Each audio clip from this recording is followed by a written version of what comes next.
বাবার হাতের থাপ্পড় খেয়ে আম্মা জান আয়েশা উল্টে বললেন।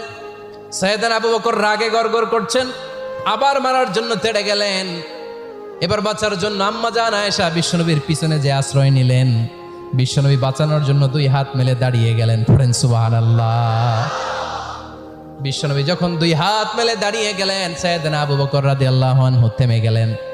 সাইয়েদনা আবু বকর রাদিয়াল্লাহু তাআলা আনহু ঘর থেকে বের হয়ে বারান্দায় দাঁড়ালেন। পড়েন সুবহানাল্লাহ।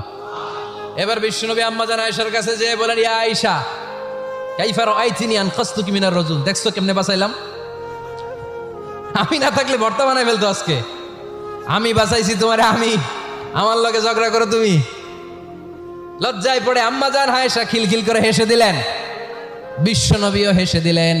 দুইজনের হাসির মধুর আওয়াজ শুনে সাইয়েদনা আবু বকর বাইরে থেকে অবাক, কিরে এতক্ষণ না ঝড় তুফান, এখন দেখি হাসি। সালাম দিয়ে অনুমতি নিয়ে ভিতরে ঢুক